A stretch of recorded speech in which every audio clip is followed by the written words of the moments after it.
ये जो देरी हो रही थी फडणवीस जी, और एक्चुअली सच में भी देरी हो रही थी सरकार बनाने में, बहुत सोशल मीडिया पे मीम्स चलने लगे थे आपके और अजीत पवार के, और मीम्स में ऐसे दिखाया जा रहा था जैसे अजीत पवार आपसे कह रहे हैं कि चलो देवेंद्र जी एक बार फिर सुबह सुबह शपथ निपटाते हैं, शिंदे जी नहीं मान रहे तो क्या बात है, अपन दोनों साथ में शपथ निपटाते हैं, क्योंकि नंबर की तो परेशानी थी नहीं, दिक्कत थी नहीं।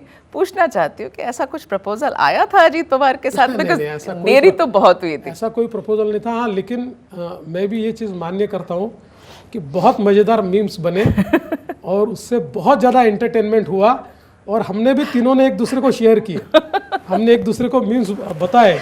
एक मीम ऐसा था कि जिसमें अजीत पवार जी बैठे हुए थे, पीछे उप मुख्यमंत्री रखा हुआ था, और वो कह रहे कि अरे भाई किसी को तो बैठाओ, मैं तो परमानेंट हूँ। तो ऐसे कई मीम्स वहाँ पर बने। हाँ। पर मैं आपको देखिए, मैं ये नहीं कहता कि कोई मीडिया को मैं गलत नहीं साबित करना चाहता हूँ, लेकिन जिस प्रकार से मीडिया में आ रहा था कि शिंदे जी नाराज़ है, शिंदे जी नहीं बनना चाहते, ऐसी परिस्थिति नहीं थी। जिस समय मैंने शिंदे जी के साथ बातचीत की और मैंने उनको कहा कि देखिए मैं भी नहीं बनना चाहता था, लेकिन मेरी पार्टी ने मुझे जब बनने को कहा तो मेरे ध्यान में आया कि सरकार अगर चलानी है तो पार्टी का जो मजबूत व्यक्ति होता है, जिसको अधिकार होता है, वो व्यक्ति सरकार में होता है तो पार्टी भी चलती है, नहीं तो पार्टी को भी कहीं ना कहीं। तो उन्होंने बिल्कुल 1 मिनट में उस बात को मान्य किया। उन्होंने कहा कि ठीक है, मेरा कोई ये विषय नहीं, मैंने तो आप मुख्यमंत्री थे तब मैं मंत्री था, तो आपके साथ काम करने में मुझे कोई दिक्कत नहीं है। बाकी चर्चाएं हमारी चल रही थी। देखिए अल्टीमेटली कभी कभी ऐसा कहते हैं ना, प्रॉब्लम ऑफ प्लेंटी, तो थोड़ा हम उसको फेस कर रहे हैं। हम खुश है, हम उससे दुखी नहीं है, लेकिन तीनों पार्टियों को इतने ज़्यादा नंबर है, तो इसके कारण तीनों को ये लगता है कि ज़्यादा मिनिस्टर्स मिलने चाहिए, अपने ज़्यादा लोग एडजस्ट होने चाहिए, क्योंकि जब पार्टी चलानी है तो आपको एस्पिरेशंस को भी मैनेज करना पड़ता है। बिल्कुल। तो इसलिए उसके ऊपर चर्चा चल रही थी। मैं आपको ये कह सकता हूँ कि we are almost there, we are almost there. You've decided how your we are almost government will there. look. Okay. अभी कुछ पोर्टफोलियोज भी हम डिसाइड कर लेंगे, और मेरा अपना मानना है कि अभी मोस्ट प्रोबेबली बिफोर 16, जब हमारा महाराष्ट्र का अधिवेशन नागपुर में शुरू होगा, बिफोर दैट हम लोग हमारा एक्सपेंशन कर लेंगे। मैं क्या पूछ सकती हूँ कि होम पोर्टफोलियो को लेकर इतनी खींचातानी हो रही थी, क्या हुआ है फाइनली? उस पर चर्चा हमारी चल रही थी, लेकिन ऐसी कोई गंभीर चर्चा या उस पर खींचातानी ऐसी नहीं है। देखिए नॉर्मली क्या होता है, होम होता है, फाइनेंस होता है, यूडी होता है, ऐसे कुछ पोर्टफोलियोज जो होते हैं, ये एक प्रकार से डिफाइनिंग इस प्रकार के पोर्टफोलियोज होते हैं। तो 3 पार्टियां हैं, तो तीनों को उचित इज्जत दी गई है। देखिए क्या होता है, एक काम भी होता है और एक परसेप्शन भी होता है। पॉलिटिक्स में परसेप्शन भी बहुत महत्वपूर्ण होता है। तो परसेप्शन वाइज भी तीनों पार्टियों को ठीक न्याय मिला है, ये दिखाना भी बहुत जरूरी होता है। तो इसके लिए चर्चा चल रही है। क्या होम आप रख रहे हैं? देखिए अभी इसका अंतिम फैसला जब होगा तो मैं आपको बताऊंगा। फडणवीस जी, ये जो पिछले 5 साल थे महाराष्ट्र में, यहाँ की राजनीति एक बहुत ही निम्न स्तर तक गई। It just went really down in the dumps. तोड़ फोड़ की राजनीति हुई, आपको उसके लिए बहुत जिम्मेदार ठहराया जाता है। आपने बहुत पार्टियां तोड़ी फोड़ी, इतना कि बियॉन्ड रिकग्निशन हो गया। सिर्फ आप नहीं, बहुत लोगों ने बहुत चीज़ें करी हैं। पर मैं ये सवाल आपसे पूछना चाहती हूँ फडणवीस जी, क्या इसके सुधार के लिए इस 5 साल में ऐसी बहुमत के साथ आप कोई भी कोशिश करेंगे? Because it's really not at the level. मैं ऐसा मानता हूँ कि हम लोगों को जनता ने बहुत अच्छा बहुमत दिया है। एक स्टेबल गवर्नमेंट जनता चाहती है, हम स्टेबल गवर्नमेंट देने का प्रयास करेंगे। और मैंने कल भी इस बात को कहा कि महाराष्ट्र की एक राजनीतिक संस्कृति ये बहुत पहले से रही है, जिसमें संवाद का महत्व बहुत ज़्यादा रहा है जी। अनफॉर्चुनेटली 2019 से 2024 तक ये जो डायलॉग, ये जो संवाद है, इस संवाद में कुछ रुकावटें आई है जी। हालांकि अभी भी ऐसी परिस्थिति नहीं है जैसे साउथ के राज्यों में देखने को मिलता है कि खून के प्यासे, ऐसी अभी भी राजनीति यहाँ नहीं है। लेकिन फिर भी मैं ऐसा मानता हूँ कि जितना अच्छा डायलॉग मैं 2019 तक देखता था वो शायद नहीं रहा है। मेरी प्रायोरिटी होगी कि मैं डायलॉग इस्टेब्लिश करूँ। इसलिए मैंने कहा हमारी विरोधी पार्टियों की संख्या क्या है जी। इसके आधार पर हम उनका आकलन नहीं करेंगे। हम डेमोक्रेसी में उनका महत्व समझते हुए उनके साथ व्यवहार करेंगे। तो विपक्ष जो कमज़ोर हुआ है देवेंद्र फडणवीस जी, बहुत कमज़ोर हुआ है विपक्ष। मेरे 2 सवाल हैं।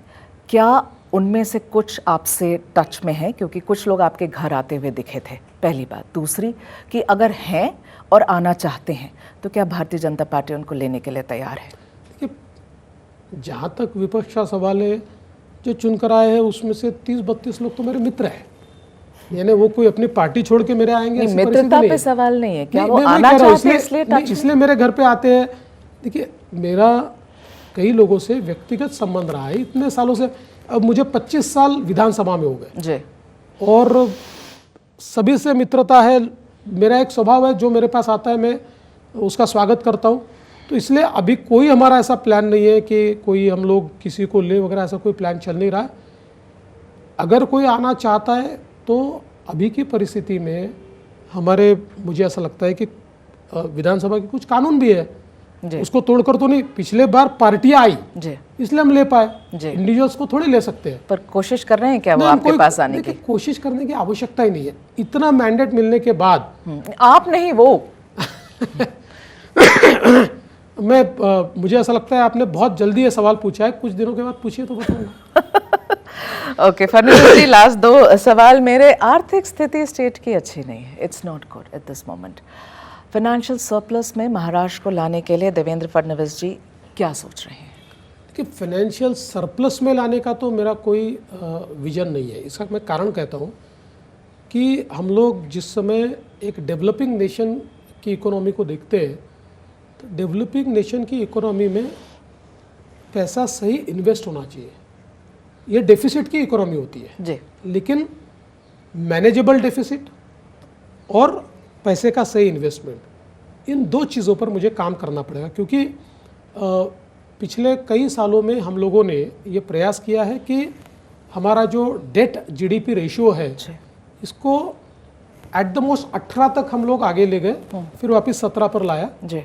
अब शायद हमारी अलग अलग स्कीमों के कारण वो 20-21 तक भी चला जाएगा, ऐसी परिस्थिति है। उसको धीरे धीरे अगले 2-3 सालों में मैनेज करके वापस हम लोग 18% तक, 17% तक, वैसे तो 25% हमको अलाउड है, लेकिन एक मैं ऐसा मानता हूँ कि एक हेल्दी जो इकोनॉमी होती है उसमें you need not go to 25%, आप लोग उससे अंदर ही रहे, ये ज़्यादा अच्छा है। तो हम लोग प्रयास ये करेंगे कि इसको हम लोग ठीक से मैनेज करें। ओके। आपके आगे अभी जो सबसे बड़ा टास्क जो हमें समझ में आता है is the BMC corporation election.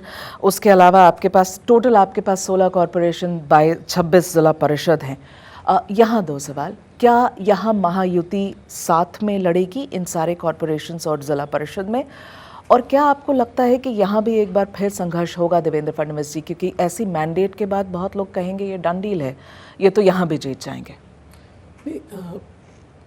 आज तक इतने सालों में कॉरपोरेशंस, जिला पंचायत, इनमें सारी पार्टियों का एक नियम है कि वो लोकल यूनिट्स को अधिकार देते हैं।